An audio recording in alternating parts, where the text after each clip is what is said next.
트럼프 대통령이 휘발유와 전력 비용이 급등하자 한국전쟁 발발 직후 제정된 국가안보 법까지 동원해 연료와 전력의 국내 생산 확대에 나섰습니다.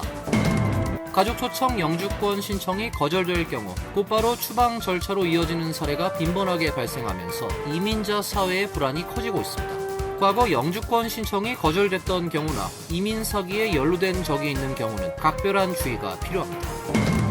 지난 한 해 동안 뉴저지주에서 IC에 의해 체포 및 구금된 이민자는 8,300여 명으로 확인됐습니다. 전년 대비 3배나 폭증한 수치입니다. 체포된 한인은 모두 5명으로 집계됐습니다. 내년도 소셜연금 물가 조정 인상폭이 예상보다 낮은 수준에 그칠 수 있다는 전망이 나왔습니다. 최근 유가가 급등하면서 대부분의 생필품 가격까지 오르고 있어 시니어들은 2중 3중고를 호소하고 있습니다. 뉴욕시 소방국이 구급차 이용료와 응급치료 비용 인상을 추진합니다. 구급차 기본 이용요금은 $1,793로 29.5% 인상되며 생명유지 서비스가 제공된 경우 $2,196로 오릅니다. 이상은 오늘의 주요 뉴스입니다. 시청자 여러분 안녕하십니까? KBN 뉴스입니다. 이란과의 휴전 시한을 사실상 하루 연장한 트럼프 대통령이 내가 협상을 하도록 압박을 받고 있다는 것은 가짜 뉴스라며 이 문제를 제대로 끝낼 것이라 밝혔습니다. 트럼프 대통령은 어제 트루소셜에 시간은 나의 적이 아니다. 중요한 것은 지난 47년간 다른 대통령들이 해결하지 못한 이란 문제를 마침내 바로잡는 것이라고 적었습니다. 대통령은 제1차 세계대전이 4년 3개월 14일, 제2차 세계대전 6년 1일, 한국전쟁 3년 1개월 2일, 베트남전쟁 19년 5개월 29일, 이라크 전쟁이 8년 8개월 28일 걸렸다고 열거했습니다. 이어 민주당을 겨냥해 그들은 내가 이란을 6주 안에 끝낸다고 약속했다고 말하는데 군사적 관점에서는 그보다도 훨씬 빨랐다며 하지만 나는 미국이 충분히 좋은 조건이 아닌 협상을 하도록 두지 않을 것이라고 강조했습니다. 앞서 트럼프 대통령은 휴전 시한을 동부시간 22일 저녁으로 언급하면서 기한을 더 연장할 가능성은 매우 낮다고 말했습니다. 트럼프 대통령이 지난 7일 선언한 2주 휴전은 당초 오늘 오후 종료될 예정이었으나 별다른 설명 없이 하루를 늘려 잡은 것입니다.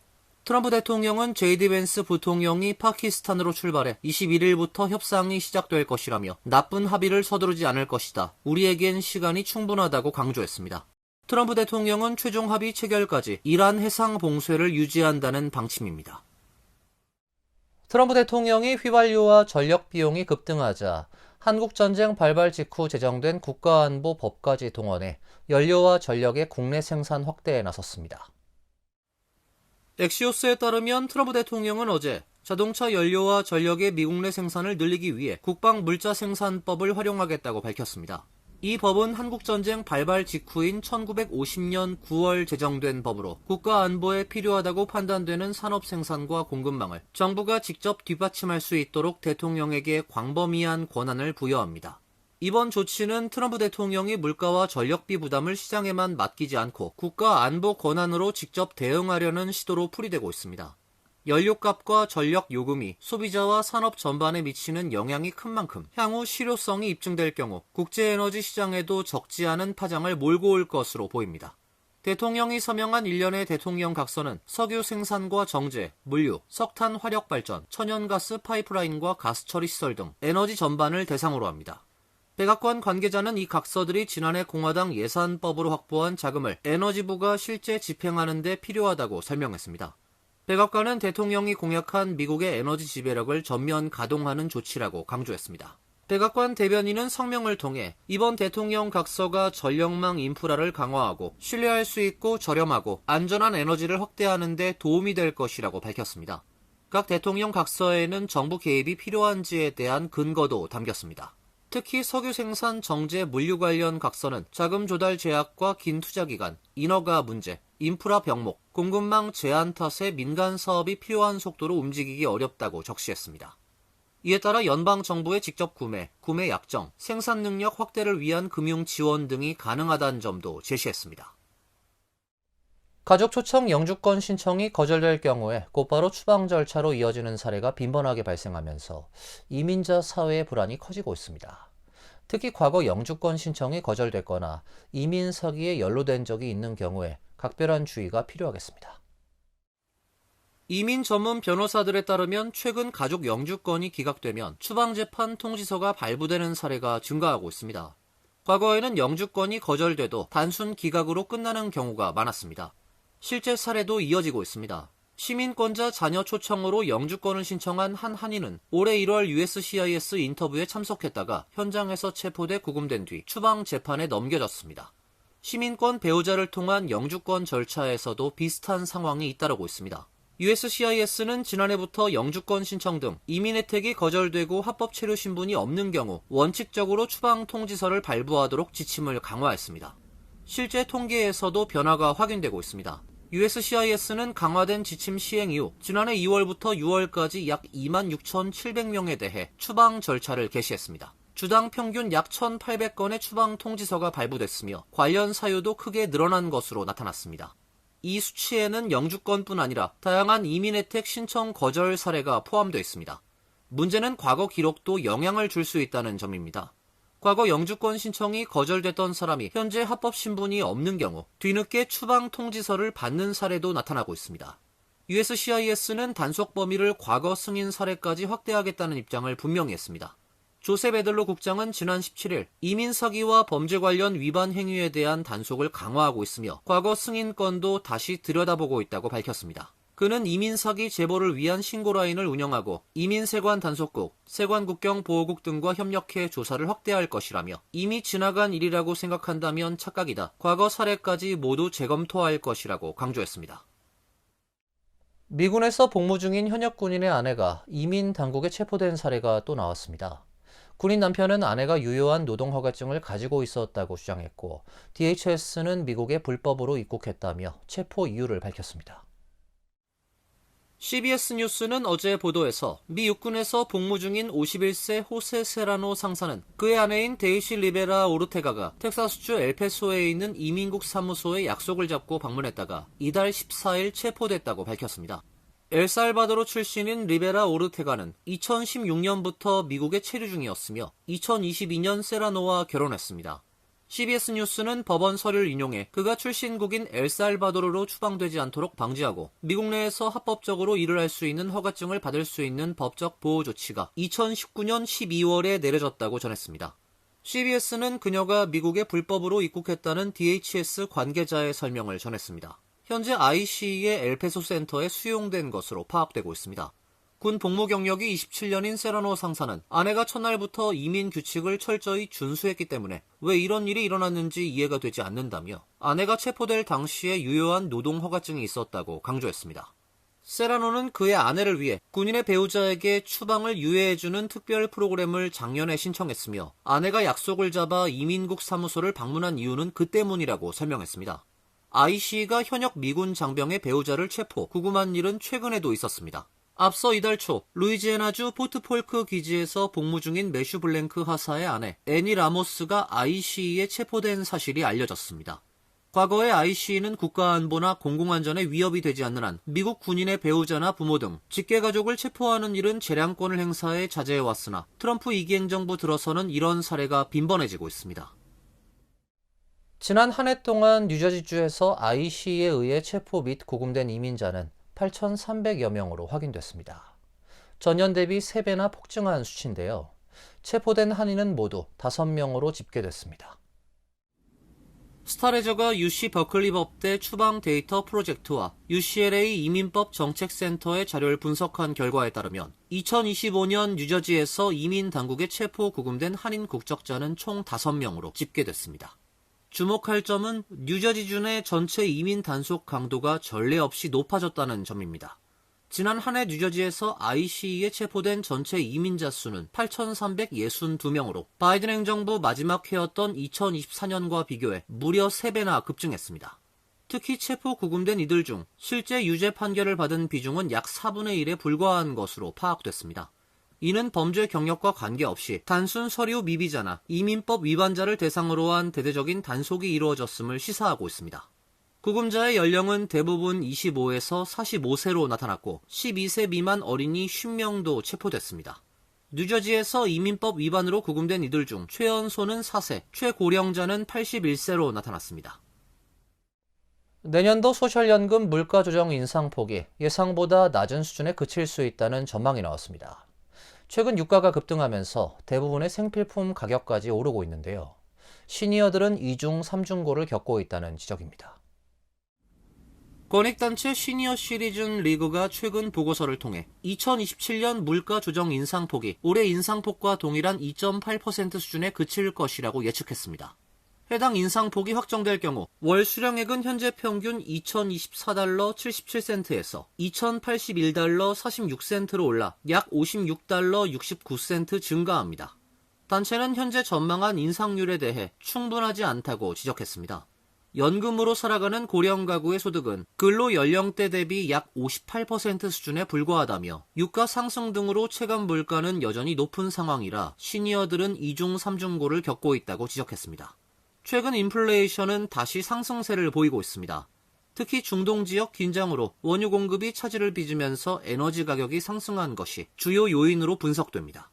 물가 조정 인상폭은 사회보장국이 매년 7에서 9월 CPI를 기준으로 산정해 10월 발표합니다. 한편 소셜연금은 고령화와 수급자 증가로 고갈 압박이 커지고 있습니다. 최근 전망에 따르면 기금은 2032년 고갈될 것으로 예상되며 이후에는 수입에 맞춰 약 24%의 연금 삭감이 불가피할 수 있습니다. 뉴저지 리지필드 파크에서 대형 화재가 발생해 주택 여러 채가 전소됐습니다. 주민들은 신속하게 대피해 인명피해는 없었지만 진화에 투입된 소방관 2명이 연기 흡입으로 인해 병원 치료를 받았습니다. 화재는 오늘 오전 2시 30분경 브링크호프 거리 인근 주택에서 시작됐으며 불길은 몇 시간 동안 계속됐습니다. 출동한 소방대원들은 진화에 나섰지만 인근 주택 3채가 불에 탔습니다. 다행히 집안에 있던 사람들은 모두 안전하게 대피했습니다. 화재로 검은 연기가 하늘로 치솟아 뉴욕시 재난관리국은 맨해튼에서도 연기가 보이고 냄새가 날 수 있다고 주민들에게 경고했습니다. 피해 주민 중 한 명인 루이스 루에다는 화재의 원인을 알 수 없다고 전했습니다.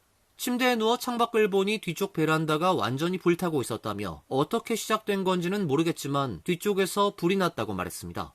타운 소방서는 화재 진압에 투입됐던 소방관 2명이 진화 중 연기를 흡입해 병원으로 이송됐지만 큰 부상은 아닐 것으로 예상된다고 밝혔습니다. 조사관들은 화재의 원인을 파악하기 위해 수사를 진행 중에 있습니다. 뉴욕시 소방국이 구급차 이용료와 응급치료 비용 인상을 추진합니다. 구급차 이용 기본요금은 1,793달러로 29.5% 인상되며 생명유지 서비스가 제공될 경우 기본요금은 2,196달러로 오릅니다. 뉴욕시 소방국은 어제 인플레이션과 응급구조원 노조의 임금 인상 요구로 부득이 구급차 및 응급치료 비용 인상을 추진하게 됐다고 발표했습니다. 소방국 인상에 따르면 일반 구급차 또는 기본 생명유지 서비스 제공 구급차 이용료는 기존 1,385달러에서 1,793달러로 29.5% 인상되며 응급치료 서비스 비용은 630달러에서 896달러로 42.2% 인상됩니다. 또 고난이도 생명유지 서비스가 제공되는 구급차의 경우 1단계는 1,680달러에서 2,196달러로 30.7% 인상되고 심폐소생을 위해 3회 이상 정맥주사 등을 투여하는 2단계는 1,692달러에서 2,012달러로 18.9% 각각 상향 조정됩니다. 다만 병원까지 구급차 이동 요금은 기존 마일리지당 20달러가 유지되며 산소 공급 비용도 66달러로 동일합니다. 뉴욕시 EMS 노조는 응급구조원들은 소방관 및 기타 제복을 입은 구조원보다 적은 임금을 받아왔다며 이 같은 임금 격차는 인력 부족 사태와 출동시간 지연의 원인이 되고 있다고 주장했습니다. 노조는 터무니없는 임금 격차로 생계 유지가 어려워진 응급구조원들이 직장을 떠나고 있다며 올해 1,500명이 퇴직할 것으로 예상된다고 밝혔습니다. 노조는 뉴욕시 비상대응 시스템에 한계가 온 것으로 반드시 임금을 인상해야 한다고 덧붙였습니다. 뉴욕시 소방국은 다음 달 15일 구급차 이용료 인상안에 대한 공청회를 열고 주민들의 의견을 수렴합니다. 이어서 간추린 소식입니다. 재외동포청은 동포사회 불편 및 개선 요청 사항 파악을 위해 188개 재외 공관을 통해 민원 건의 사항을 접수해 답변을 진행 중이라 밝혔습니다. 전체 1,438건의 접수 사항을 살펴보면 차세대 교육 분야 건의가 354건으로 가장 많았습니다. 이어 동포정책 제도 248건, 동포단체 지원 197건, 국적, 비자, 병무 개선 195건이 뒤를 이었습니다. 국가별로는 미국이 195건으로 가장 많았고 중국 138건, 일본 119건, 캐나다 54건 등입니다. 재외동포들은 우편투표 도입 등 재외선거 제도 개선, 복수국적 허용 연령 하향, 거주국 비자제도 개선 관련 정부 지원, 순회영사 확대 시행, 동포단체 한글학교 지원 확대 등을 주요 과제로 건의했습니다. 스티븐 청 백악관 공보국장은 어제 차베스 디레머 노동부 장관이 민간 부문 일자를 찾기 위해 행정부를 떠날 예정이다라고 밝혔습니다. 후임이 임명될 때까지 키스 손더링 차관보가 장관 대행을 맡게 됩니다. 차베스 디레머 장관은 부서 자금 횡령, 직원과의 부적절한 관계 등 여러 가지 의혹으로 노동부 감찰관 조사를 받아왔습니다. 트럼프 행정부는 이 같은 의혹에 대해 근거 없는 주장이라며 전면 부인하고 있습니다. 이번 사임으로 의혹이 더 확산될 것으로 예상됩니다. 차베스 디레머 장관은 트럼프 대통령의 두 번째 임기 들어 세 번째로 물러난 내각 인사가 됐습니다. 앞서 펜본디 전 법무장관과 크리스티놈 전 국토안보부 장관이 자리에서 물러난 바 있습니다.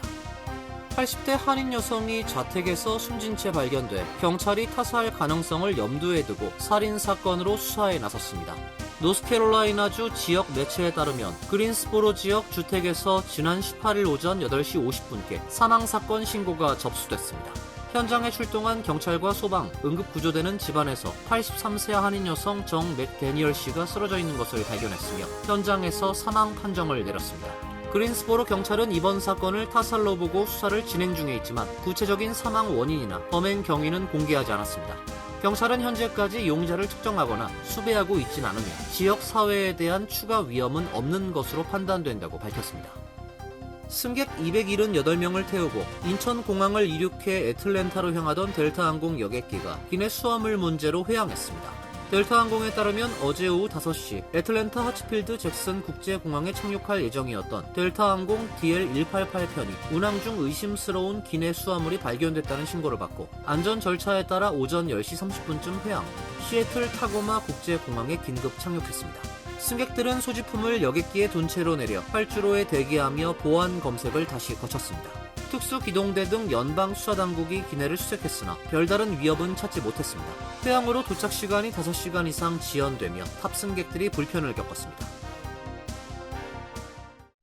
환율과 증권 소식입니다.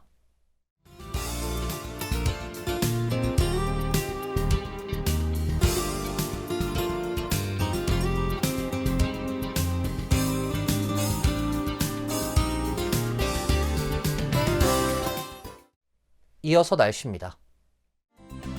내일은 오전에 약한 비가 내리고 오후부터 차츰 맑아지겠습니다. 낮 최고 기온 57도, 섭씨 14도, 밤 최저 기온 47도, 섭씨 8도로 예상됩니다. 목요일은 대체로 맑은 날씨가 예상됩니다. 금요일은 구름이 많아져 흐리겠습니다. 이상으로 KBN 뉴스를 마칩니다. KBN과 함께 즐거운 시간 되시길 바랍니다. 동부 최대 한인방송 KBN이 제작하는 KBN 뉴스는 웹사이트 mykbn.com 그리고 유튜브와 페이스북에서 다시 보실 수 있습니다. 좋아요, 구독, 알림 설정은 뉴스 제작에 큰 도움이 됩니다.